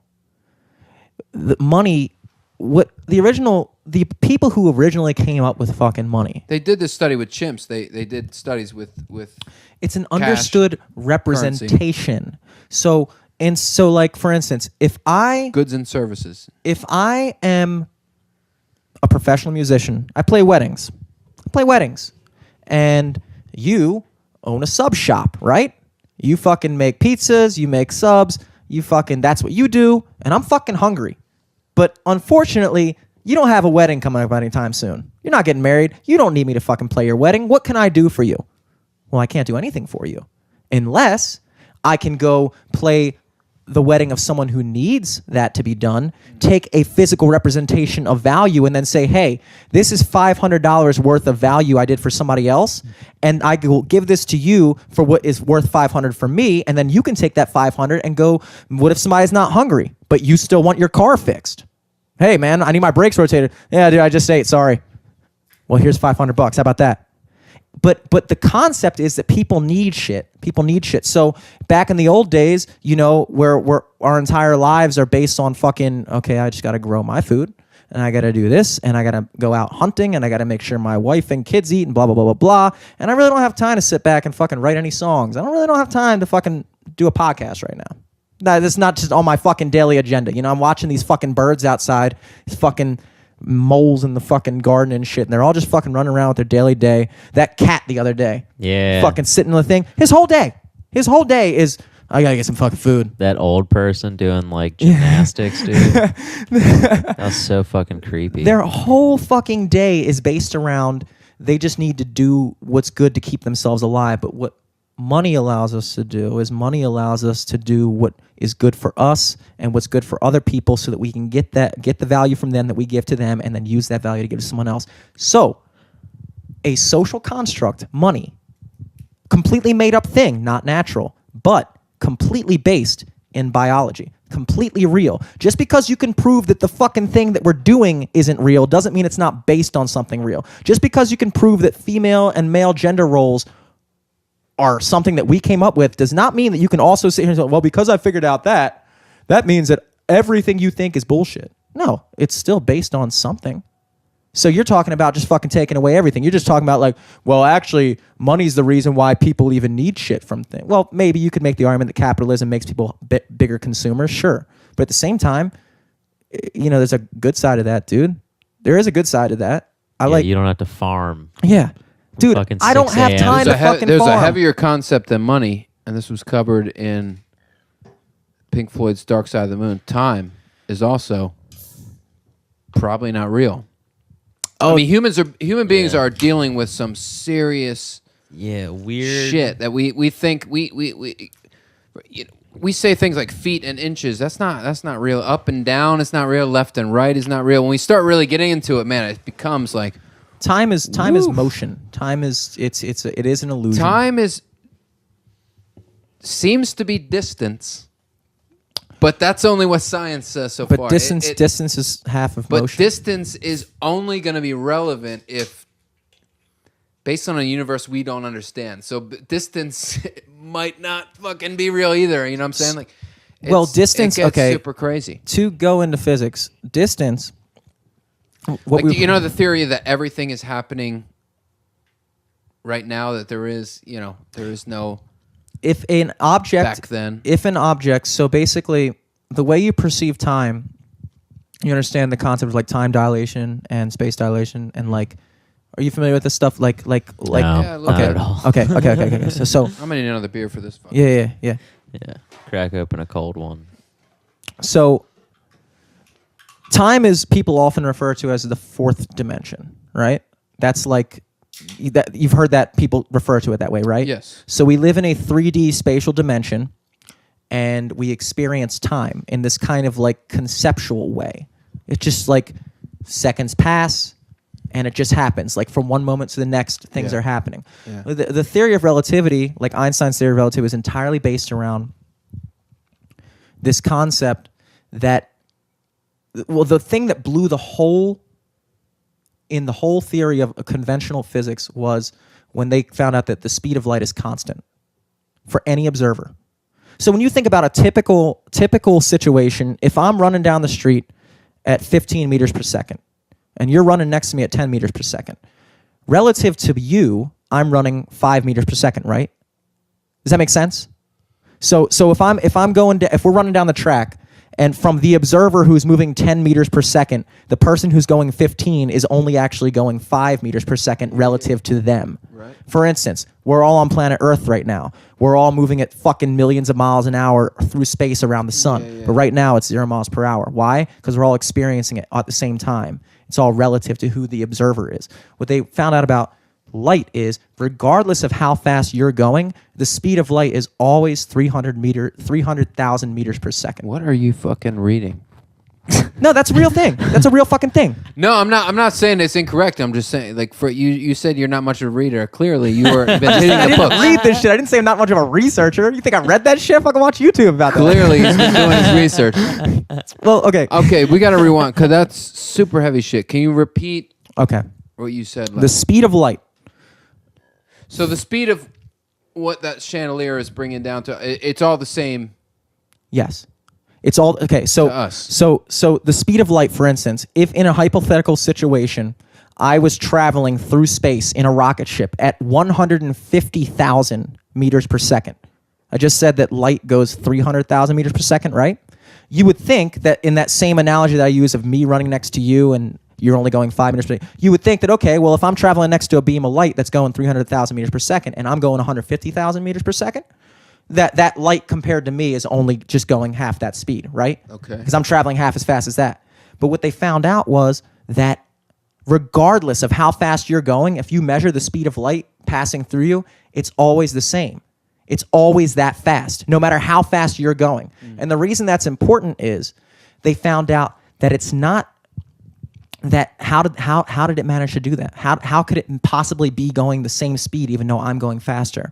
What they found was time and space itself would actually, this is something where I'm trying to delving into something that I'm not, obviously I haven't fucking figured it out. Like, what the fuck am I? But like, you get to a point where time and space itself, seconds become longer, space expands. So now 1 meter is 2 meters. Now 1 second is 2 seconds, all in the name of keeping you relative to that one constant. Does that make any sense? Yes, it actually does. It's called... that just creates more magic. It's just like, whoa. Well, also, but it's magic, but at the same time, it starts to make sense. So they do like... because we're observing it, and that's what... Time itself, Mr. Jockmans at Towson High School explained it quite well. If I'm standing in the ocean... He was a great physics teacher. Yeah, he was a great... I actually saw him at Mr. D's wedding. It was awesome. If you're standing in the ocean... Let's say the waves are just hitting you at a constant pace, right? Mm-hmm. Every 5 seconds, a wave crashes across you.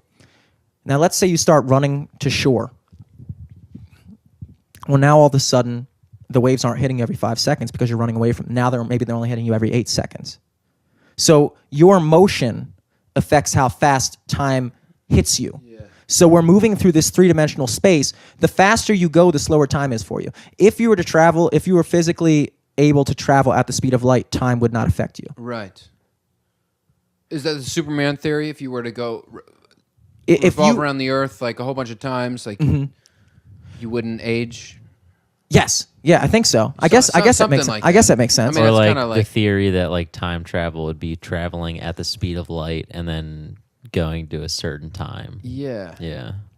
It's trippy only because what it suggests is, for instance, something that's interesting to think about. The sun is so far away from the Earth that it takes a beam of light, which is the fastest anything in the universe can travel. The speed of light is this universal constant, like nothing can surpass it. It's speed.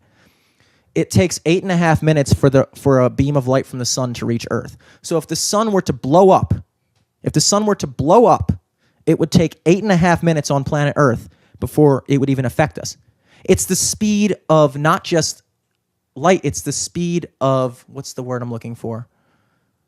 It's the speed of causality. Nothing can happen faster than the speed of light. If I am looking at a planet, if I am sitting here on planet Earth looking at a planet 1 light year away through a telescope, I'm seeing what that planet was 1 year ago. Right. You're looking into the past, yeah. So, but we're both existing at the same time, but I'm seeing something from the past. Yeah. Does that make sense? Yes.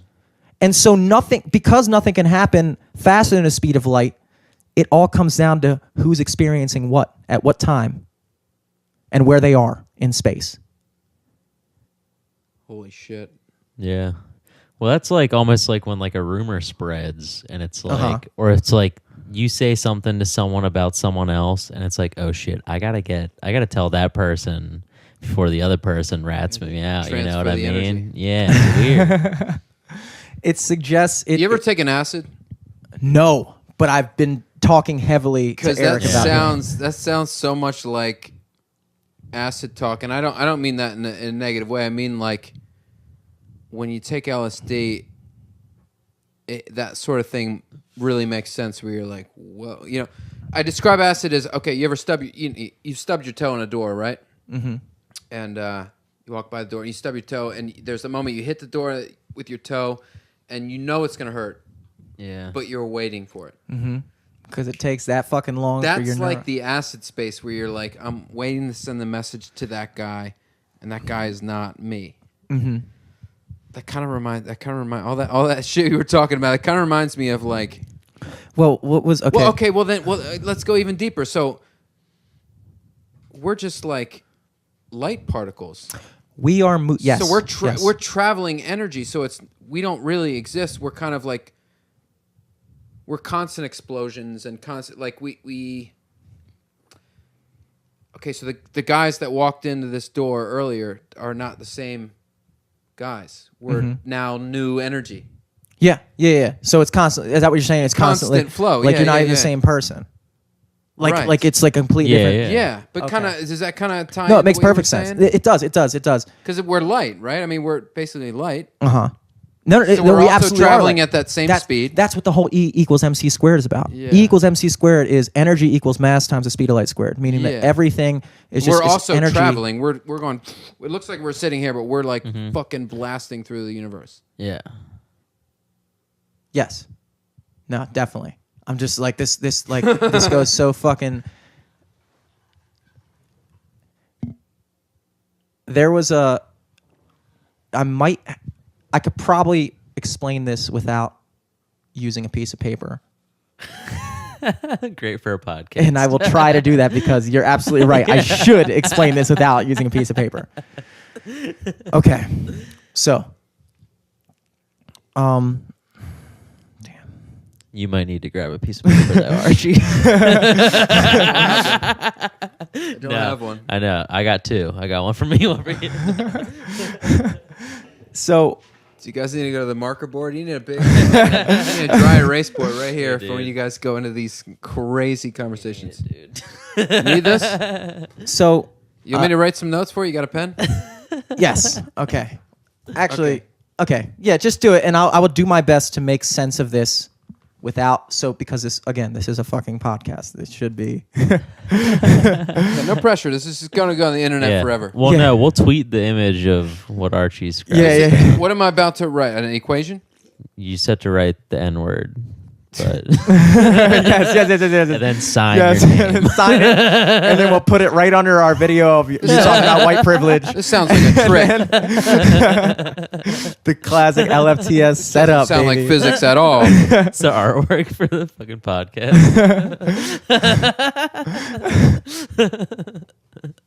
God fucking damn it. It's this thing called flat. It's this imaginary world of it's a hypothetical situation. You're not going to talk about flat Earth, are you? No. I'm talking about what's called the distance between Antarctica. Like, the water does not curve. The water does not curve. You can't see it. God damn it. I'm disappointed in myself because I usually really understand this example. But well, this has got to be the heaviest shit you've ever experienced on your podcast. We just covered E equals MC squared and traveling light. Like, I don't know where you're gonna get with this, but I got a pen. I'm ready to go. You got to dig yourself out of this hole. We need an equation here. Okay. Finish this bit, Jimmy. Okay. So let's say we live in this world of what we call flatliners. So what do I draw for that? Just draw a face looking sideways. It's a two-dimensional world. Maybe I should be the one drawing this, and I can show you. I think I'm gonna fuck this up if I draw it. All right. Okay. So let's say these people live in a two-dimensional... I'll just hold it up to the... Yeah. I'll just hold it up at the end. Let's say we live in a two-dimensional world, right? Maybe like Eric, fill in the blanks because I can narrate. see it. Yeah. Okay. So we live in this two-dimensional world where everybody only has up, down, and side to side. There's no depth. So a piece of paper is a perfect example, right? Yeah. We live on this plane. And Jimmy's drawing like the profile of a face right now. Yeah, I'm drawing the profile of a face, a guy looking sideways. See what I'm talking about? It's a guy looking sideways, right? Mm-hmm. Now, he looks at this guy, right? They're looking at each other in this two-dimensional plane. Two guys just catching eyes. Mm-hmm. Now, because I exist in a third dimension, there's two guys, two profiles looking at each other. But they're in a completely two-dimensional world. They're completely flat. So when the guy looks at the other guy's face, I'm going to show this. When the guy looks at the other guy's face, what does he see? What does he see when he looks at the other guy? Just the profile. He doesn't see a profile. We can see a profile because we're looking down at the piece of paper. He doesn't sees the whole face? He just sees the line. The line. Yeah. The line. That's all he sees.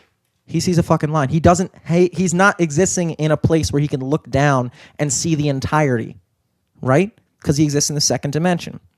What the fourth dimension implies is that we live in X, Y, and a Z. We live in an X, Y, and a Z. And because we exist on that third dimensional plane, we don't have the ability, just like that guy in a two-dimensional plane. X, Y, Z. Yes. Just like that guy in a two-dimensional plane who there is clearly an entire profile of a face, a full face, but he sees a line.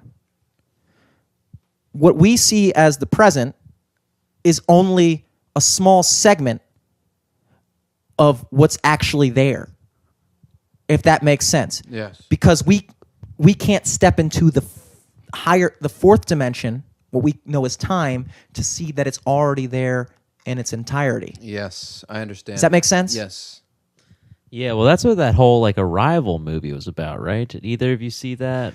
This is where Eric gets me. I got books, Eric's got movies. So if shit's coming at us at that from the fourth dimension, how do we don't know anything? Yeah, well, that's what the whole Arrival movie was. So Arrival was like these aliens came to Earth and they try to talk to people. They don't seem violent at all. You know, they came down in a spaceship. They landed on Earth, and the government went out to go try to talk to them. And this like lead researcher really just wants to understand them, and like everyone else is just like, let's fucking nuke them. All the world governments are like, we're gonna fucking nuke these bitches. Like, yeah, like whatever. But this one researcher like keeps trying to understand them, and she's like cataloging all the different like weird things they do, the patterns that like. They'll send out like these weird smoke circles, and like each of them would be different. And she learned that it was their way of communicating. It was their language. Mm-hmm. But once she finally understood their language, she started kind of like seeing these like weird flashbacks, but also they would be like flash forwards into the future because their language was based outside the construct of time. Like their whole language existed all at the same time. So once she understood it, then she saw like her daughter watching her die, but she thought it was like her daughter dying or I don't know. It was something really weird. It was like a whole... That's called Arrival? Arrival, yeah. Guys, if anybody's listening to this, please do yourself a favor and look up on YouTube, type in Flatliner. And I think that's very common. But type in like Flatliner, Dimension, something like that. It's very interesting. What I was going to say is, let me see that piece of paper real quick, Eric. Yeah, dude, that's the front. Front. So I guess what it suggests about time is that, you know, if I lived in this cube and I was traveling along the planes of a cube, this is a terrible... It's almost probably better that you don't see this cube. Honestly, I think this is a terrible cube. I think people now understand a cube less now that I've drawn one. If I was traveling through this three-dimensional cube, let's say I'm this little dot. Right? And I just travel in a straight line through the cube. And I'm a little dot. I live in a one-dimensional plane. I go in one little direction. Bingo. That's it. I can't see side to side. I can only see behind me, and I can see forward. But this cube already exists. Now I'm traveling through this cube, and a cube, as we know, is just a series of squares, right? Just stacked back to back to back to back in a third-dimensional plane. And so it's that many squares to the back, and then that makes it the cube because it's a square, and then it goes back depth-wise, and that makes it a cube. So I'm traveling through this cube, just literally through it. And at each time I cross into a new square in that cube, because my concept, I have no idea that this cube is actually a cube in its entirety, because I live in this little fucking world where I'm like in a two-dimensional world or something like that. I just see each new space along that cube as a new two-dimensional plane, as a new thing, as a new event. So I'm traveling through this cube, and instead of traveling through each square and going like that, oh, this is a cube. No, I just see it as a bunch of little tiny squares. The idea of it being a cube is so foreign to me. I guess what it's suggesting about time is that at every single moment, we're experiencing, at the speed of light. At the speed of light, we are experiencing a little frame of our three-dimensional existence. Yeah, and is that like kind of what people talk about, like right before they die, or like right before like you see your life flash before your eyes, like in like the speed of light? That's kind of like a trippy thing. Like, seems to be. Is that you like entering the fourth dimension? Is that like the fucking like? I guess it would be. I guess it would be, because you're maybe leaving that. Yeah, when you shed these human perceptions and what we think is real, maybe you're embracing when like the final social construct, life, is shattered. That is the ultimate social construct. That is the ultimate social construct. Yes. Hey, any Marxist or communist out there, just life is, How about life is your social construct? Never talk about that. That's a great point. You fucking think about that, Jordan Peterson. Fucking see me, boy. Whole fucking life is a social construct. Well, the thing is, it almost that's heavy, when you get to that point, Jesus then Christ, what is my it? brain is scrambled. Just right. To lighten fucking like to lighten it up. I feel like I need to like calm down. I need like a chaser Welcome of back acid. To the physics podcast. I need from just his normal ass conversation. Well, when you're traveling through the astral psychedelics. plane of the fucking I thought I was here to plug my comedy shows, and now we're traveling through cubes, and I'm light. To lighten it up, I will say this: all that suggests, sick. all that suggests is if we accept that representation of our universe, then we are accepting that because time is already there, much like that cube, and we experience that cube in a series of squares. Does that mean that all time has already happened, and it's just our motion through space that dictates our experience of it? Because that's what that would suggest. It means that our consciousness is only an illusion. Our idea of control over what happens to us or over the world. That's what consciousness is. It's us experiencing our journey through the fourth dimension, which kind of sucks because... Is there free will? Yes. I would like to think there is, because what if my destiny is to suck? Yeah. Yeah. Some people would like hearing that. That's the idea of God. God has a plan. That's what I was saying. Religion is pop philosophy. This, what I just described to you, is God. That's what people are talking about. Right. That's what people are talking about. God has a plan. Right. Everything will work out. Everything happens for a reason. Everything is going, this is your destiny. What the fuck is destiny? But they never say you're just a particle. Because that's the scientific representation of it. And people get so caught up in, well, this is science, and this is religion, and just not this. Right. We're Democrats, and you're Republicans. Yeah, you have and it all. No, you're figuring out the same shit, dude. Right. But so I don't know. Well, that's kind of why I like life. I like having more unknowns than knowns. I like having that.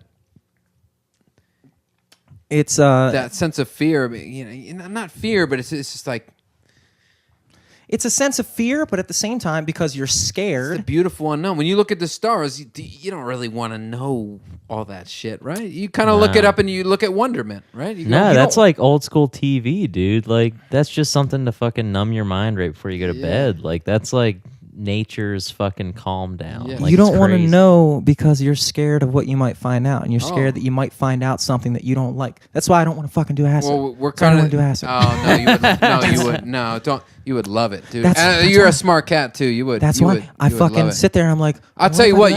You'll piece together the rest of the back half of that notebook. and You're acid. This paper finally really gonna figure fucking out makes sense, what the dude. back of a cube looks like. But that's really all it comes down to. I find myself all the time sitting and just thinking, like, man, I do find myself all the time finding solace in the idea that maybe it's not my fault.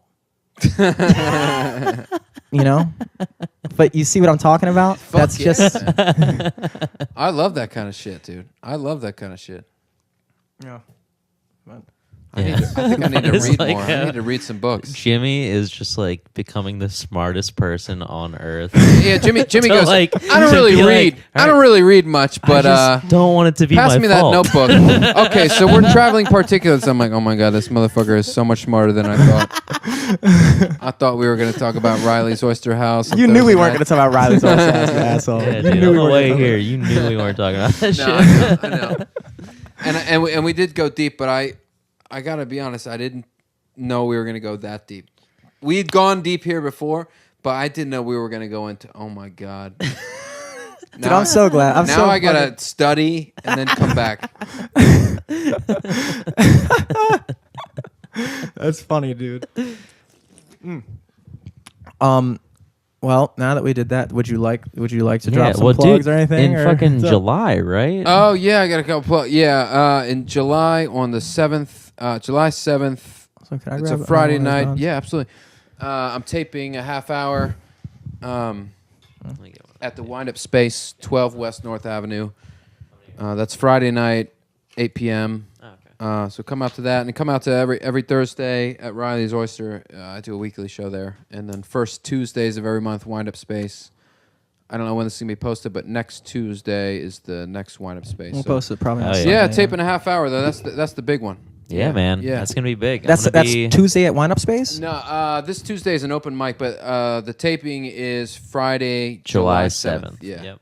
So that'll be a Friday night. Me and Joey are gonna be fucking out there with the cameras. Yeah, man. Fucking killing it. Yeah, That's gonna be fun, dude. Man, I don't know that's how I awesome. landed that, but Joey's Yeah, the man. real deal, and Hell I'm yeah. glad you're on board for that, man. For sure, dude. Dude, I'm definitely gonna go to That's that. my fucking- That's yeah, I'm fucking gonna sweet. just try to lay down a half hour because You feel prepared, or you have a half hour? No way, not at all. Oh man. No. Dude, Someone asked me like, someone someone asked me like, "Are you ready?" I'm like, "No. What ready? Huh? When are you ready?" No, it's not that I'm ready. It's not that this is something that I'm ready for at all. This is why I booked it, because I'm not ready for it, and because I don't want the last 2 years to go to waste. I've been working really hard. I've been going up 6 nights a week. I feel that I have great material that I need to record something, and just to like burn it off without. yeah, I want want to get rid of all the material, and I want to put it out so I have something to sell after shows. Not sell, but like promote after shows. I'm not gonna sell this thing. I'm gonna put it on my website. Yeah, be like, hey, I got a free comedy CD on my Yep. website. Check it out. Hell yeah. Yeah. So yeah, I'm basically just gonna wing it, you know. Oh, yeah. But that's the pace I want to set, man. I want to do another one the next year, and then I'm not gonna wait for opportunities, man. I love comedy, and I feel like I got some good shit. I feel like this half hour is gonna be fucking good, so I'm excited about it.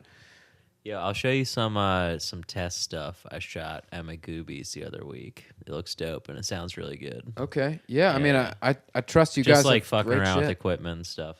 Like it's a static shot, but like it was mainly just testing out how to like get sound good for a live show, and it was dope. Cool. Nice. Dude. Yeah, I trust you guys got great shit. So the pressure's on me. If I fuck it all up, then that's for me to I don't think I will. I'm really excited about this one for real. And You have this way about you where it's like, even when, like, you not funny is like still very entertaining because it's like I watched you at the, like, you considered it a bad set. Last time I was at the Sidebar, you did the open. Last time I was there, okay. and you were talking about like the banks being bigger than the fucking whatever. Yeah. And the thing is, it was like, yeah, it might have not necessarily hit with any punchlines or anything, but like you tapped into all the reasons why people might go out to a comedy club in a way. You even though, I mean, look, I understand at the end of the day, as a comedian, your job is to make people laugh. Dude. No, it's not actually. Ideas. I don't think it is. I feel like I don't know how much time we have left now. Now I want to talk about serious shit. But I don't think comedy is. I'm just gonna sound like an asshole. I don't think it is all for laugh. I use it as an excuse to go into those kind of. Yeah, it's uncomfortable. Just like podcasting is it for a radio interview or is it to like fucking talk about, Who else would I talk to? You got to go off the rails. Who else did I talk to? I talked to my fucking girlfriend about this shit. You got to show, that's the thing about comedy. I don't see a lot of comedians like believing in themselves, man. And they it's like, do you believe in what you're saying? If you believe in what you're saying, you're willing to bomb and you're willing to like, I know this isn't popular, but I'm going to go say it. So we used to have this poster and Scott took it to New York. But it was a picture of Bruce Lee doing this with the fucking from the eye of the dragon or whatever. I love Bruce Lee. Oh, and it had like the claws across his chest, and he was doing this like smiling. Remember that poster? Yeah. And it just said conviction.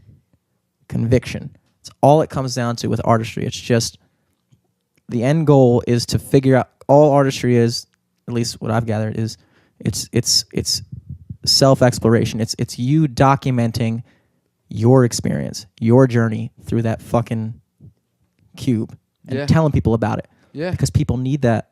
People working, like I always say to Eric, it's like I'm not the kind of person, I don't understand, a lot of times I don't understand. I think one of the hardest drawbacks I always had with marketing, with music, and even this podcast is that I don't understand how to tap into the minds of people who look for something like what we do.